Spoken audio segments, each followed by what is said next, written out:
episode 365 of the Cyberlaw Podcast, brought to you by Steptoe Johnson. We're lawyers talking technology, security, privacy, and government, and the views we're about to express don't reflect those of our firms, our clients, our family members, our friends, or our pets. But we have a great panel for the Roundup. Nate Jones is here, formerly with the Justice Department and the National Security Council, and now at Culper Partners. Jamil Jaffer, who's the founder and executive director of the National Security Institute and the busiest man in national security. Jamil, good to have you. And Charles Helleputte, who's a Steptoe partner heading our EU cybersecurity data and privacy practice. And I'm Stewart Baker, formerly with NSA and DHS, the host and chief provocateur for today's program. And I asked Charles to be on special so that we could talk about the Transatlantic data row. But Nate, do you want to get us started? What is going on here and why is it hot all of a sudden? Yeah, Stuart. So I think in recent weeks or months, there's been a fair bit of optimism, I think, on both sides. And it seems that some of that may have been a little bit misplaced. But there was hope that leading up to Biden's upcoming trip to Brussels, that they could hammer out a new transatlantic data transfer deal. That looks increasingly unlikely, at least by the deadline. Longer term, it kind of looks as though that it looks like the president is going over there hoping to get an agreement, that there is a deadline for reaching an agreement. Yeah, to speed up negotiations. But, once these trips pass, sometimes that urgency dissipates pretty quickly. And so I think there's some reason to be a little worried here if you're in industry. But, I think we've been through this a couple of times already. Everybody's kind of seemingly put their eggs in the basket of getting a new certification from the European Commission and a new adequacy determination. And there's been a recent push that I think the U.S. is going to have to give in more, even some suggestions that they're going to have to pass some legislation to adjust, if not their collection authorities, at least their redress processes for impacted European citizens. And on the U.S. side, there's, I think, a long-running feeling that's strengthened over time that they've been chasing this long-term deal with Europe for years now, and it never really comes to fruition. So why keep giving in if you're just continually negotiating against yourself, and the goalposts are going to be moved again in a couple of years? And so something's going to have to break this logjam. To get refresher on what's at stake here, from the U.S. government's point of view, the problem here is that the European Court of Justice said, unless the U.S. government has laws that read exactly like our interpretation of the European Convention, no one can send data to the United States that might be subject to these national security rules, essentially. And that certainly means a lot of big data companies. And right now, if that's the law in Europe, people can be punished pretty seriously for moving the data to the U.S. So probably people are not moving the data to the United States. It makes it much less likely that the U.S. government will be able to get access to important counterterrorism communications because the data won't be available to the U.S. And any companies that depend on moving data back and forth across the Atlantic suddenly discover that their business is severely constrained, if not wrecked. Charles, what did I miss? Yeah, no, so it's, let's call it a typical Stewart Baker summary, but I think it flies. No, it wasn't mean enough. I think what we should add is indeed that there is, of course, a lot of uncertainty on the existing situation, but I think to Nate's point, there is also a lot of uncertainty on any kind of upcoming future situation as well. Because if you look at the element of language from the European Commission, they were initially saying, we will renegotiate with the US, but it's more important for us that we have a good deal rather than a quick deal. And you're still hearing the same type of things on and on again. And frankly, what my vision is there is that there is a big push from the US trying to say, you know what, we are coming on June 15, and I'm not coming alone. I'm coming with everyone that needs to get a deal with you Europeans. But I'm not sure it will be that easy, especially as we are already downplaying the outcome, because it was initially strike a deal, then it's reach out a high-level political agreement, and then you don't know where we will end up. So curious to see where indeed we will land, if on anything. So, Jamil, I don't see any reason why the Europeans shouldn't just lay back and say, show me your best deal and I'll decide whether I like it. Their time is on their side. The U.S. is losing intelligence every day. Facebook and Google and other big U.S. companies are more and more exposed to big time litigation. And so they're going to start making alternative plans that cut out the intelligence community. What is the value to the US of letting this rock along? Well, I think the problem is that the European Union really has been inconsistent about this, right? They apply different rules internally to their own intelligence collection. By the way, the ECJ is about to impose the same rules that it imposed on the US, as you point out, on them. And so this is a problem they have to solve too. It's not cost free for them. And sort of the position that the EU presidency has taken with the US, which is you just need to pass a law, right, which will give us access to your courts, our citizens access to your courts, is a position they know is a non-starter. I mean, it's never going to happen. They would never give Americans access to their courts. They don't even give their own people access to their own courts to challenge foreign intelligence collection, much less Americans. So the idea that we should pass a law to comply with the ECJ's ruling is just laughable on its face, and never going to happen. And so there's got to be another path forward. And the EU needs to find that path for its own purposes anyways, for its own member states. So I'm not so sure about that. I want to challenge that, because what the European Court of Justice said is we don't really have authority under the convention to set standards for European collection for intelligence and national security purposes, but we are entitled to say what's adequate for purposes of exports of data. So we're telling you that foreign governments have to conform to our standards, but European governments don't. Well, so it's interesting. I'm not sure I read it that way, Stewart. I read the language in the ECJ's ruling to suggest that under the European Constitution, right, there may be arguments that the same rules that are the adequacy sort of theory, right, would apply to Europeans. I mean, look, we'll find out. Issues being litigated now, right? So we'll find out how they resolve that. I think you're right under the agreement, because it's an adequacy determination, right? They have to make that assessment here. But under the European Constitution, they have broader authorities. At least they seem to believe they do. And we'll find out. But I do think that puts a little pressure on the EU. That's number one. Number two, look, I think that this gets lost in a larger issue, Stewart, of our relationship with the European Union. Yes, it may be immediately tactically beneficial to the Europeans to play this game out of, does the privacy shield work or not? Let's play high stakes poker with the US, right? But the reality is that the Europeans gain a tremendous amount from American intelligence collection, right? There are more terrorist plots stopped in the European Union than were in the United States ever under our own intelligence collection programs, under what we share with them, right? That's number one on that point. Number two on that point is the Europeans benefit from having U.S. companies participate under an appropriate regime in their economies and work with their people, right? It's not like only Facebook and Google and these companies benefit, right? The European citizens benefit from this innovation and the like. They don't want to push this off. And third, perhaps most importantly, let's not forget about the real challenge that we all face on the horizon. The fight is not between the EU and the US. The longer term fight is with China, right? Who are engaged in all sorts of bad behavior, right? And the idea that we should continue to squabble amongst each other is ridiculous when we have a bigger threat on the horizon. I mean, never mind Russia that's sitting right there and causing trouble in Eastern Europe, right? That's bad enough. The Chinese are ready to take advantage of this problem between us and the EU.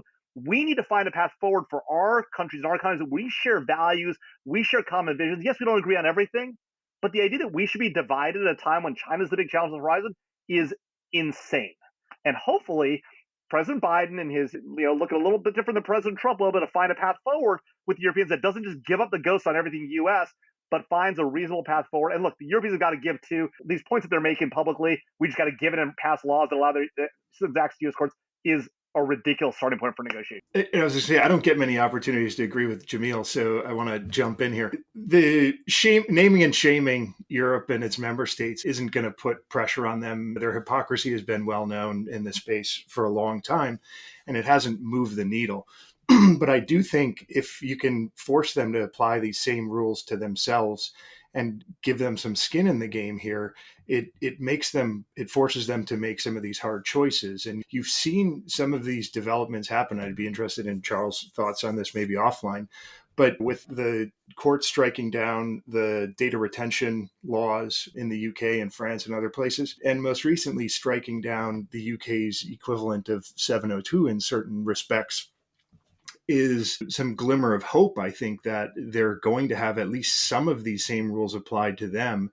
And on things like necessity and proportionality, where you'll see the member states start to advocate for rules that maybe the US can live by and maybe could form the basis of some kind of adequacy agreement in the not too distant future. I'm really skeptical because the people who benefit from our counterterrorism intelligence programs are not in Brussels. They're in the member state capitals, and Brussels doesn't care. They don't think that U.S. companies are going to abandon Europe over this. Instead, they think U.S. companies are going to store data in Europe and make more jobs in Europe. And as far as China goes, I think they believe that they spent 50 years triangulating between the United States and Russia, and they can do another 50 between the United States and China. But let me turn briefly to the kinds of pressure that's being put on private companies. The standard corporate clauses are the only viable mechanism for moving data around right now legally. And we just got a significant clarification and modification of those standard clauses. Charles, how does the modification reflect on this? Yeah, and it's indeed a very timely news. So we had the final version of the new standard contractual clause being published on Friday, and they were in the EU official journal today. So it's really fresh out of the press. As you said, really the standard contractual clauses is for now the one and only transfer mechanism you can rely on for transferring data to the US. But as part of that ongoing discussion around Schrems, there was that uncertainty as to what it meant and what is needed. So the new SECs, they try to do two things. One, they adjust the old SECs to GDPR, so the new framework in a number of different reasons and instances. But secondly, they also try to provide some form of an answer to the Schrems 2 saga. And basically, why it's so? It's because they include some reference to technical, organizational, and contractual measures that one need to put in place to deal with the outcome of the Schrems 2 theory. It will be hard for people to jump into the new SECs because it's a complete shift in approach. A good thing is that they have some time, so they are provided 18 months to transition from the old one to the new one. But what I think is even more important is how the new SECs plays out in that kind of fight between the European Commission and the EDPB, so the organization of all of the data protection authorities that also came out with some recommendation on how to deal with Schrems 2. That looks like a very Brussels bubble type of things, but it's pretty important because you had from the one side the European Commission promoting some form of a more business-friendly approach to dealing with Schrems 2 versus the EDPB, who was rather... So let me just to stop you for a second, just to understand what's at stake here. The European Court had said, if you work hard enough and do enough to persuade the authorities that the objectionable U.S. intelligence collection laws aren't at issue in the particular data that you're transferring, then maybe you can keep using these clauses. And the data protection zealots in Brussels said, yeah, how about never's good for us is never good for you? That's when we think you'll be able to do that. And what the Commission has said is, no, there are circumstances, and essentially what they're saying, if I read it right, is if you have not had an order from the U.S. government under any of these laws to produce data, you can write it down, say, well, I've got no such experience, and therefore I don't think it's a very likely prospect. And I've got a legal analysis that goes with that explains why that might not be likely. And that's good enough. You put it in your file and you wait for somebody to... Yeah, exactly. And really the funny thing is that after 3 months or even more of internal discussion and process, in the final SCCs as adopted on Friday, you still find that language saying, indeed, if you never had request from a US authority, you are probably fine. But then you should read the remainder of the sentence, which is a kind of typical Brussels outcome, which says, but if you never receive an order, but you are still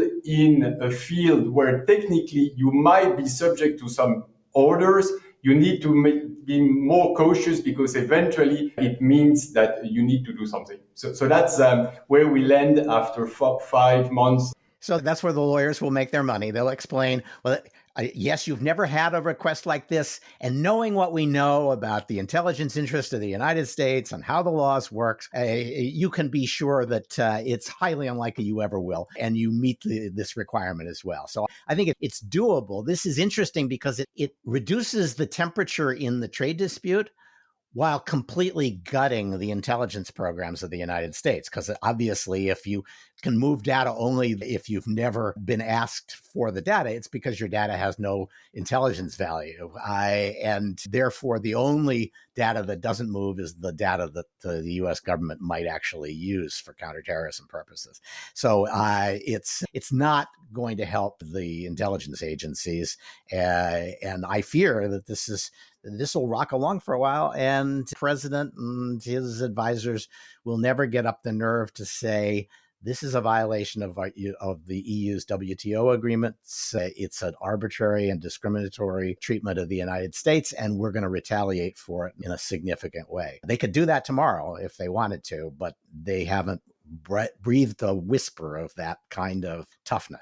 All right, let's talk about Colonial Pipeline, where at least a whisper of toughness is exactly what we're getting. Jamil, TSA's long been a light touch regulator. They seem to be toughening up their approach to pipeline security. Well, I guess better late than never, I suppose. First of all, it's odd, right, that we have the Transportation Security Administration of all doing a in-depth cybersecurity review of anybody, right? It's sort of a weird artifact of the way that DHS and its organizations have evolved. They gave TSA responsibility over pipelines, much less pipeline cybersecurity. So I think, one, we got to think about whether that makes sense from a practical perspective. But beyond that, look, we've known, I mean, how many times has the Director of National Intelligence testified before Congress, at least 3 that I can count, where they've highlighted the fact that the Chinese, the Russians, the Iranians, and maybe the North Koreans have the ability to disrupt significant portions of our whether it's oil and gas or energy industry or whatever, have the ability to take action against it, right? For varying periods of time and the like, right? It's not like we haven't known this for a while. The same, by the way, is true of our financial sector. We've seen issues with the healthcare sector, and obviously we've seen at least intelligence collection against the government. So it should come as no surprise to anybody that these industries are vulnerable and that the government is not doing enough to help protect them and do the job. And so the idea that now TSA is going to come in and find some regulatory way to impose a better cybersecurity on pipelines.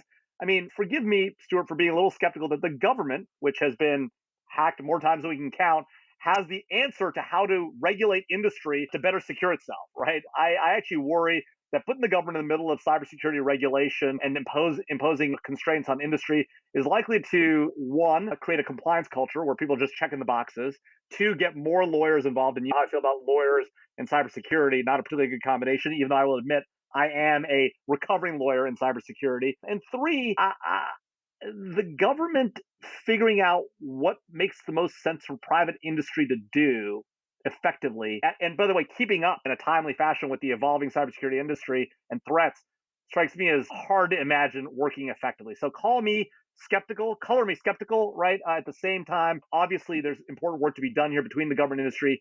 In my view, that work involves bringing industry together with the government, bringing industry together with industry, getting, frankly, the government out of the way, getting the lawyers out of the room, so that cybersecurity operators can talk to one another and collaborate in real time without having to get their lawyers involved. So again, I know I'm arguing for people on this podcast to have less work and perhaps less billable hours, but I do think that if you got CISOs and their direct report SOC operators to work together more effectively, whether it's in industry or with the government, that's likely to be more beneficial than regulations that get more lawyers involved and, frankly, create a compliance culture that's not going to be effective for cybersecurity.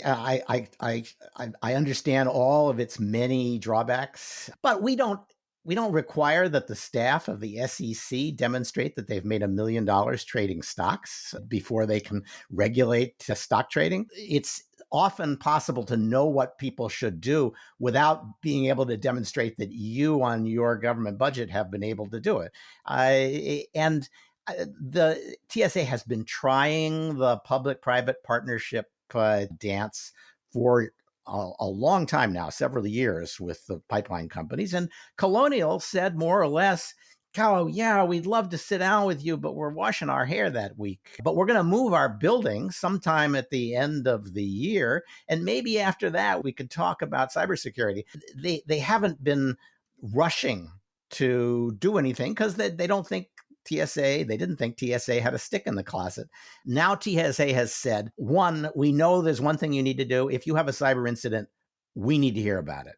And God, they do, right? It's not like it's just the private business of a pipeline company, whether they can deliver their products to market.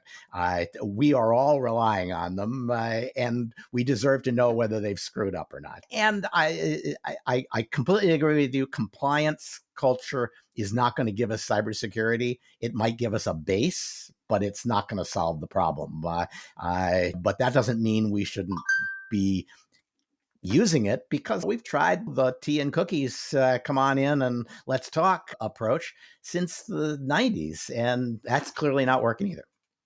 Well, so I think there's a lot to say about that. So one, I'm not sure we've tried the real tea and cookies approach, right? Tea and cookies would involve us giving you something to do this, right? Giving you incentives, right? We haven't really incentivized good behavior in this space virtually at all, right? We have some fake liability protection in the Cyber Information Sharing Act that was passed in 2015 that gives you liability protection for the act of sharing information, as if that matters at all. Nobody cares about that, right? We have created some clear laws and rules in 2015. That was a good idea. We need to do more there. But, Stuart, to your larger point about this particular incident, right? I actually see this as a win, right? Yes, the pipeline was down for a period of time, right? But it was proactively taken down by a company that wanted to stop the problem from spreading. And by the way, they were up within a week. There wasn't some massive disruption. Yes, there were some crazy people who decided to fill up gasoline in plastic bags. That was a bad idea, as we all know, right? But by and large, we didn't see massive changes in the price of gasoline or oil. And by the way, JBS, which this meatpacking company that was subject to another ransomware attack, also had similar problems, also proactively shut down its plants, and within 48 hours was back up and running. So we haven't seen massive dislocations, which is a dramatic improvement over prior. And by the way, all this came without some big, heavy-handed government cybersecurity regulation. So I do think that there's a positive story to tell here. Now, would it have been better if they hadn't been hit? Sure. Wouldn't it be better if the government and all these government agencies, from sheriff's departments to DC police to schools all around the country, didn't get hit with ransomware? Of course. But is the answer to that after the fact incident reporting? Maybe. But maybe the answer to that is getting ahead of the problem, incentivizing good behavior, not regulating good behavior, and sharing what the government knows about threats in real time at machine speed, as we've talked about, yes, for a decade, Stuart, but we still don't do, right? And it's worth saying, and I know I've said it a million times, and I'll say it one more time, right? In no other domain do we expect private industry to be on the front lines of defending against Russia, China, Iran, North Korea. If it were bear bombers coming to the horizon, we'd say the government should have surface-to-air missiles, not Target should have surface-to-air missiles. Yet in cyberspace, oh no, the rule is not only does Target and Walmart have to do it, or JP Morgan and Citibank, everyone in the economy has got to defend against Russia, China, Iran, North Korea, and the criminal hacker gangs that they empower or let run by. And by the way, in Russia, three things happen when it's a criminal hacker gang. Either they're operating with the government's knowledge, they're doing it for the government, right? Or the government's on the take. And it's very rare that Russian gangs are operating in cyberspace without the government being involved in some level. Okay. Or by the way, they're often current government officials who are doing this, right? Current government hackers who are doing this. So I don't buy this. We can't put pressure on Russia, right? We can't put pressure on China, and that it also be in the hands of industry, right? And that the best answer to that is regulation. No, I'm all for putting pressure on Russia if we can do it. I'm not quite convinced that we can, but what the heck? And let's just remember all the good things that happened here, all the operations that were not shut down. Were not shut down because nobody was trying to shut them down. It was not the brilliance of the private sector. It was the lack of interest of the ransomware guys. And we can't count on that if we're dealing with the Russian state. But okay, let's switch over to a new form of regulation where I'm a little more skeptical, which is regulation of government access to DNA. Nate, we had two states pass laws saying we're a little uneasy about law enforcement doing DNA searches to find killers, rapists, and other criminals. How did we get here, and what do these laws do? Yeah, I mean, law enforcement has had some pretty high profile successes in this space, taking DNA samples from crime scenes. And with the cooperation of some of these genealogy websites, searching their DNA repositories to identify potential suspects or relatives of suspects, and then building from there to find the culprit. And not surprisingly, people on the privacy side have had some concerns about these searches that have to date largely been unregulated other than by policy. And so both Maryland and Montana, as you said, have passed laws restricting use of these genealogy website repositories for law enforcement purposes. It's important to note, it's in contrast to an outright ban, which was originally proposed in Maryland and has been adopted in other contexts like facial recognition. What both states have done is require the involvement of a judge through a search warrant or other means, which in my opinion is in some ways analogous to what was done with ECPA in 1986, where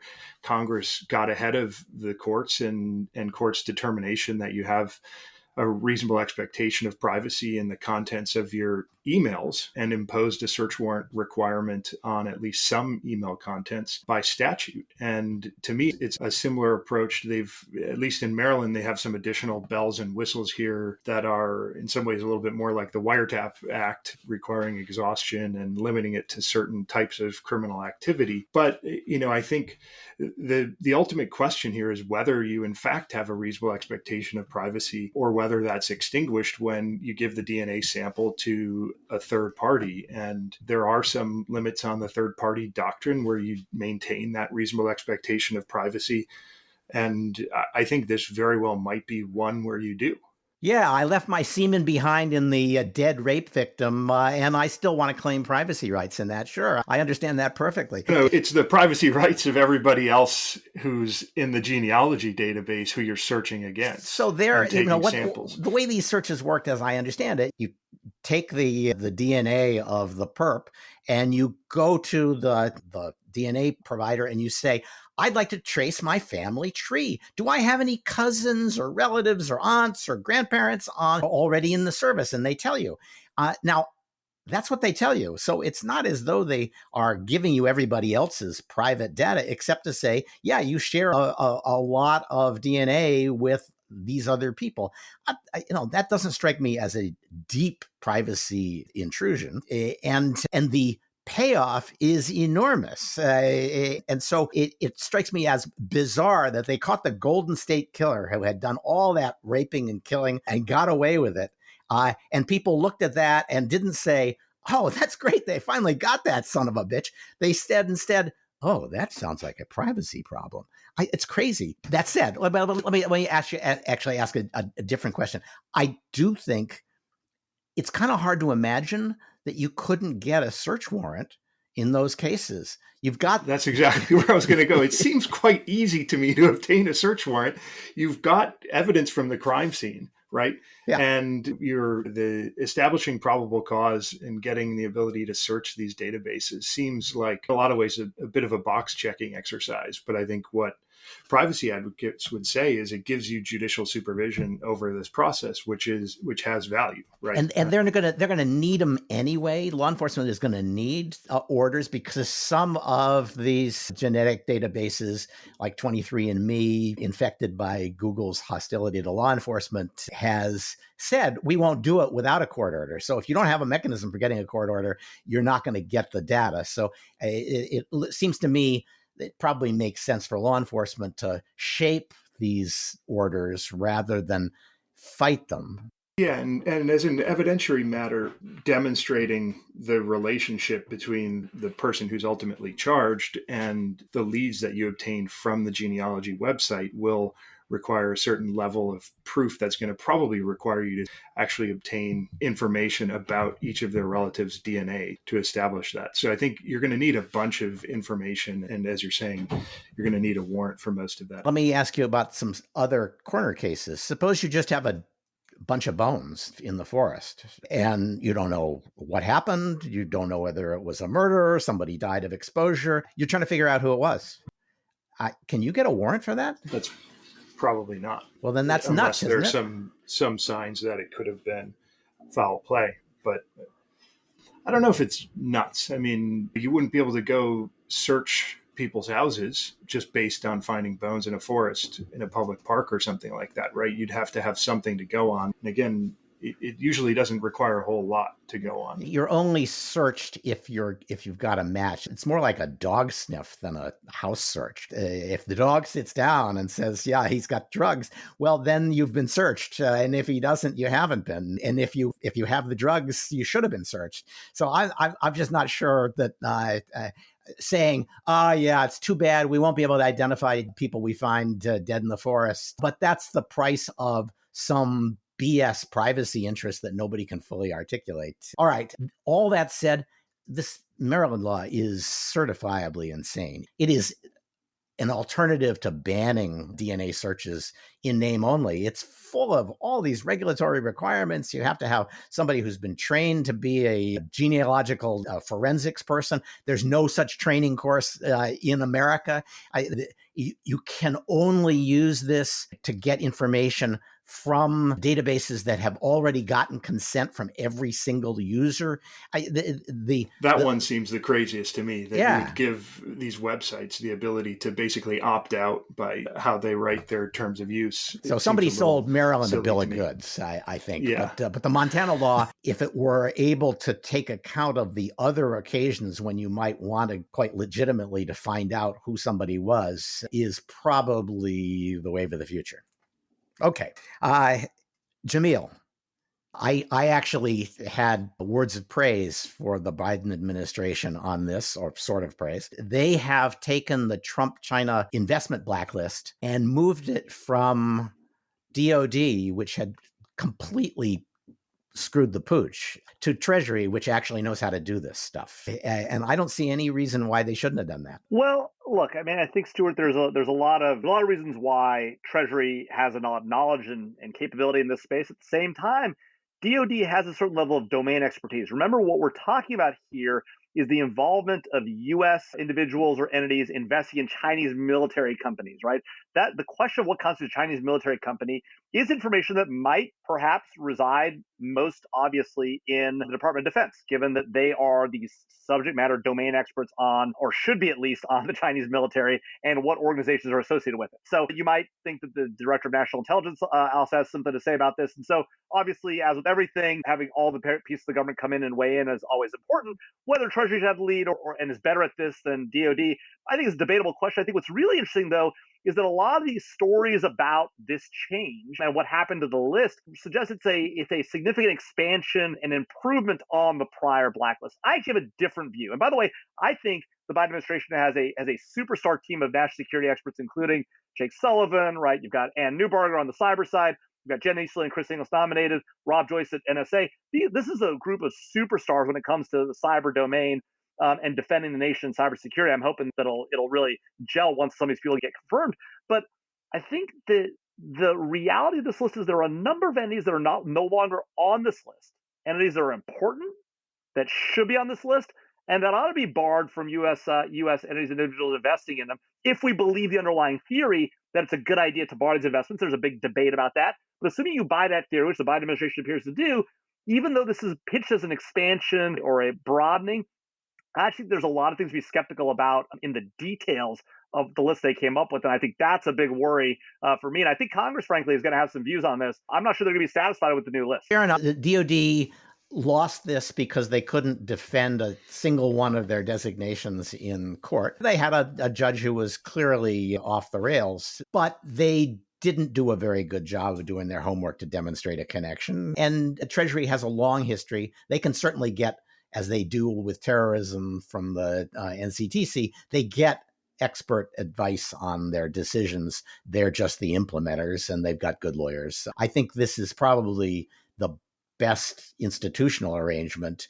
I don't have a strong view about which of those companies ought to be on, and I would look forward to the hearings on people who were left off who should be on. All right, Nate, The Reuters headline was the U.S. is going to give ransomware hacks the same priority as terrorism. And my snark was, but with less good results. But it does look to me as though this is a pretty limited step by the Justice Department. What is Justice actually doing in this context?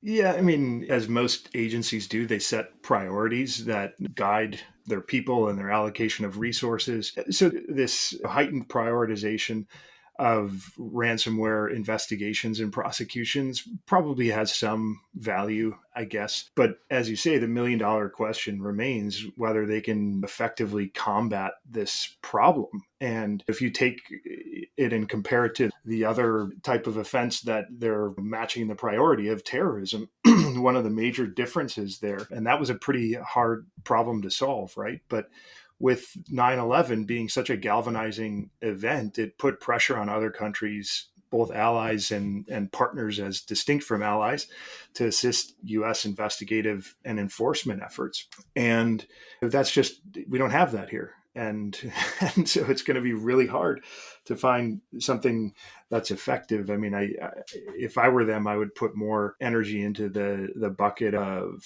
regulating cryptocurrencies on some level, putting pressure on Russia in a variety of ways. None of which are Justice's core skills. So yeah, I do think the Justice Department in this administration has a lot of credibility with the president. And when they raise their hand and says, we'll take it from here, Mr. President, he tends to say, yeah, go for it. He was a former Judiciary Committee chairman. He likes those guys. But it's not clear to me that they can really do a lot on ransomware on the places where there's room for added pressure. Yeah, relatively minor role, I think. Wow. Killer robots, Jamil. Do we have them? And did the Turks? Do we have? I think the answer probably, if we have them that are any good, is probably classified. I was not read in any major killer robots programs, but you've read all about the public reporting about DoD plans and looks at some of this stuff. So the Turks clearly are doing something in this space. And not, by the way, not the only ones, right? We've seen a significant increase in drone strikes in the Iran, Yemen, Iran. And when I say Iran, by the way, I mean Iran proxies writ large, Iran, Saudi context. There's been a lot of drone stuff happening. And it's an increasing concern, and it should be an increasing concern, not just sort of single drones, but ideas of swarms. And, if one gets through, you have successful capabilities. Yes, there's a lot to be said about this one idea of an autonomous drone taking a strike without anybody making decisions. And that's an interesting debate to have, right? I worry less about autonomous drones than taking strikes on their own, and more about the larger issue of how we combat what is becoming increasingly a potential asymmetric capability. What do I mean by that? We have spent a lot of money on large, big iron, whether that's in our Army or our Navy or the like. And yes, in certain areas, we've dealt with the drone problem, but it's clear that our adversaries are able to build these smaller, faster, lighter, and more capable, and able to deploy them against us and our allies in a way that is potentially concerning. And so we've got to come up with a plan here and a strategy for really combating this. I think DoD is doing some interesting work in this space. Well, it looks to me like DoD's plan is to buy these weapons from the Chinese. This doesn't sound like a long-term prospect. So I did see this reporting about DoD allegedly approving a couple of variants of the DJI drones. I would be very skeptical of that, right? I haven't seen DoD's latest word on that today. I do know that the spokesman was asked about it last week. I do think there's a lot of reason to be skeptical that DoD has approved anything for their use, right? By the way, I think it would be a mistake. I think there's a lot of fire departments and police departments out there that are thinking about what they might do and purchasing some of this stuff because DJI is offering them very cheaply. That would be a mistake. Let me be clear. I've wanted to buy one of these really cool drones for my son. I have not bought a DJI one. Neither do I think you should. I think it's a mistake. And frankly, if you're a first responder or a government agency, think not twice, not 3 times, but maybe 15 times. And if you got to spend a little bit more, right, there's a great list. DIU's got a great list of blue UAS manufacturers, right, that are sort of American authorized. Don't buy this story. I'm not sure that, I think there's a lot more to come about what DoD said, if anything, whether it's some one-off report or like, I'm skeptical. Okay. I'd be very surprised. And by the way, if they did, I'd be questioning that, right? The Defense Department buying Chinese-made drones sounds like a terrible idea. It does. But they may not have a choice if they want to continue to use them in the way they've been using them. Just one thing on that point, I just want to remember, one thing to remember about these DJI drones also is last video we saw for them was a video of of trains carrying Uyghurs to those, what I would at least modern day gulags, if not something worse, right? And dropping people off. And the Chinese were using them to monitor this activity. It's worth noting that even if we forget all the national security reasons why we should buy these drones, there are important human rights reasons to be very skeptical of companies that assist the Chinese government with their repression of domestic populations. The UNGGE, the global group of experts, any event, it's the people who get together to try to set norms for cyber conflict. And to my astonishment, they produced a report that was approved by the UN General Assembly, which means that the Russians and the Chinese and pretty much everybody bought into the report, which makes me wonder whether we should have. But Charles, it looks actually as though it's kind of hard to argue with what the report does. It takes a bunch of things that have already been agreed and adds to them maybe nearly a dozen hard to argue with principles for things that countries ought to do if they're engaged in cyber conflict or cyber espionage. Did you have a different sense of it? So, and probably no surprise, it's a UN report. And it's a UN report out of a group that was composed of 25 members. And in those members, you indeed had Russia, China, the US, a couple of European countries, and they were speaking about responsible state behavior in cyberspace in the context of international security. So all of a program, but indeed you may question whether there is anything in that report that will eventually translate in anything actionable. Let's just point out, and then we can decide whether we tend to agree or we think it's just the new form of cyber blue helmet or whatever it's the name. So, but we have in that report things like states shouldn't support actors, including other states, to conduct any wrongful cyber act. Okay, I think to your point, we can probably agree. Engage in acts that disrespect human rights and fundamental rights. Okay, and language saying that states shouldn't sponsor attack on critical infrastructure. Okay, but we know that eventually that is happening. So, and the final point is, and I'm sure that everyone will be very threatened by that outcome. It says that if you are performing wrongful act attributable to a state, it will mean, guess what, international responsibility. Okay, let's see what does that translate into, because I don't think anyone has been sued in an international court because of cyber war. So yeah, it's a UN report, let's put it that way. Yeah, that's where I came out. It says essentially states should be good, and we really mean it. And they stress that, and when we say states should be good, we mean they should be voluntarily good, not that they have to be good. And so it's sort of hard to take offense at norms that are purely voluntary and that are so anodyne. I'm going to save my ammunition for somebody else that matters more than that report. All right, let's get through quick hits. We did this entire discussion, Nate, I'm sure you celebrate, without mentioning Donald Trump once. But he's coming back maybe in January of 2023. That's what Facebook says, because they're implementing what their panel of the good and the great recommended, that they should not permanently ban him and that they ought to have a conditional return. So if he does not foment insurrection, they'll let him come back. He also shut down his blog page in partial celebration, apparently. There it is. I don't see that it has a lot of cyber law implications. Jamil, more Facebook and antitrust probes in the EU and the UK. It's gotten so we should just announce when there isn't a new one in the EU. These struck me as very narrow and a little odd. Did you dig into what exactly the EU and the UK are investigating here?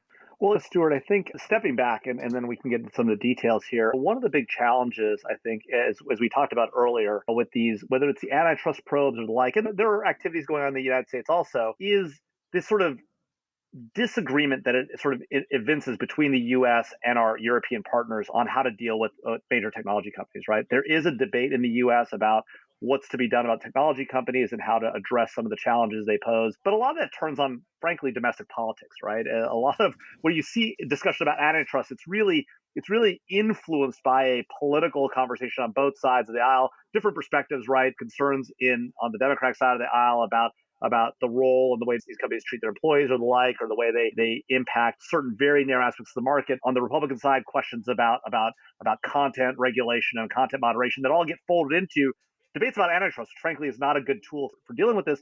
And then in Europe, you have these concerns about the way their industry is responding to what has been, frankly, a win by U.S. technology companies and a successful effort by U.S. technology companies to change the way people communicate and deal with one another, and the failure of European companies to, frankly, be successful competitors in that space. And what I worry about is that rather than us coming together and say, okay, we share certain values around innovation, around potential regulations, if there are new regulations, we have certain values that we can come to consensus on and find a path forward on together.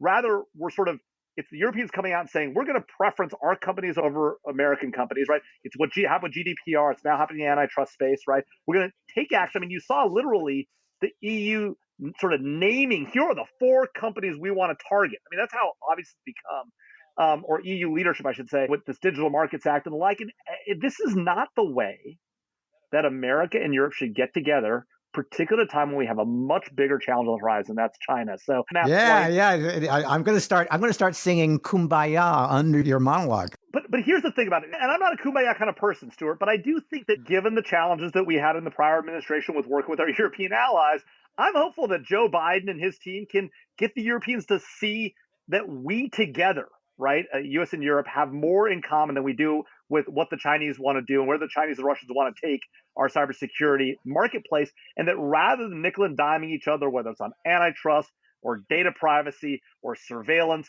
or market regulation, right, and try to figure out whose company's going to win, we got to realize that none of this matters if the Chinese win the game. It's not going to matter on human rights. It's not going to matter on content moderation. It's not going to matter on companies, because what we've seen happen with Huawei and ZTE is going to happen to all of us in the larger technology space if we don't get smart and fast.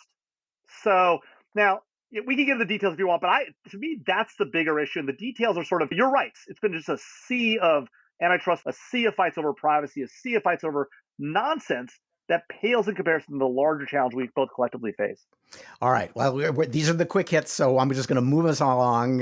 Charles, digital identities finally coming to Europe, and in what I would describe as a typical European Commission move, they announced that this is all going to happen, and it's got to happen, and all the hard work is going to be done by the member states. Yeah, and it's really very good PR, because they say every European will have its digital identity. And then indeed, when you browse down a little bit, it's nothing new, because it's just a revamp of existing rules under what is called eIDAS regulation, which is indeed not even a digital identity, but a kind of secure path between some form of evidence of your identity in the physical world that ties into a digital certificate that you can use and reuse for other purposes. So it's not an EU identity, and it's probably not even an EU digital identity, but it's nevertheless good to have. And frankly, 14 member states out of the 27 already have it in place. So that's a quick hit for the EU, probably, because saying everyone will have it whilst you already have a majority of member states having it, it's good PR. Okay, so it's been a long time since we talked about sex on the Cyberlaw podcast, and I always like to when I can. But the woman who gave us, the member of Congress who gave us the word throuple, is back in the news for about a minute and a half. She has filed a lawsuit saying she's really the victim of her pulling a staffer into her throuple, and because nude pictures of her were posted by, I think, the Daily Mail, and she sued them for for revenge porn under California's law. And the judge said, yeah, actually, First Amendment, you lose, and you owe $100 and some thousand to the Daily Mail for their having to defend themselves. Her lawsuit against her husband goes on, but I think we can return her to the dustbin of history, including her photos. Speaking of the dustbin of history, I think Twitter's pushing it. Nigeria has suspended Twitter's operations because Twitter said, the president of Nigeria said that what he considers, and what may well be, a kind of secessionist movement in the southeast that recalls some of the worst times of the Nigerian civil war back in the 70s, that the people who are doing that are playing with fire, essentially, and are going to eventually be met with the same solutions that the government used in the Civil War. And Twitter said, oh, that's a threat of violence. Not having noticed that one definition of government is the people who have legitimate monopolies on the use of violence. And they banned the president's speeches. And he said, okay, you're banned too. And we are now seeing whether Nigeria can actually prevent Twitter from operating inside its boundaries. I would not be surprised, because this is the equivalent of, to my mind, of Twitter saying that when the House of Representatives said it was an insurrection on January 6th and needs to be penalized with the full force of government, that was a threat of violence, and that they're going to suspend Nancy Pelosi. That kind of reaction, that's the reaction that I suspect we're going to get out of a lot of Nigerians who think that this really is a serious threat that needs to be addressed. And Twitter just is probably tone deaf to the mess it's making of itself. All right. And finally, this morning, the Supreme Court took a FISA case, Nate. It's a weird case from the Ninth Circuit, because, sort of redundantly, where the Ninth Circuit made up an entire legal doctrine built on top of a FISA provision that says if the government wants to use a FISA to prosecute you, then the judge gets to look at the FISA and the justification for it to see whether it violates the Constitution, and they can do it in camera. And so somebody else brought a lawsuit against the FBI saying, we think we were imprisoned because of our religion, and we'd like to see all the data that was used. And we think this provision allows us to invoke the in-camera authority of the judge to review all of the FISA decisions. And the Solicitor General in this administration has said, no, excuse me, but there's a state secrets doctrine that allows us to say, we're not going to tell you that. And the FISA provision is a narrow exception that allowed us to bring a prosecution and still protect the secrets. But if it's not us bringing the prosecution, we don't see why we can't use the state secrets doctrine. And the Ninth Circuit is just out to lunch here. The fact that there isn't a conflict and that the court took the case suggests that out to lunch was their first conclusion too. So we'll get a chance to look at this in more detail, but it should be interesting. All right. That is the entire show. We're not going to do an interview today. So thanks, Jamil. Thanks, Nate. Thanks, Charles. This was a great program. Great long discussion. Don't forget to send questions if you're listening to, or feedback to cyberlawpodcast@steptoe.com. Please leave us a rating. We always like the ratings. Even more, we like the reviews, especially if they're entertaining. Entertainingly abusive will do, but entertaining for sure. Thanks also to Weissman Sound Design for our intro and outro music. This has been episode 365 of the Cyberlaw Podcast, brought to you by Steptoe and Johnson.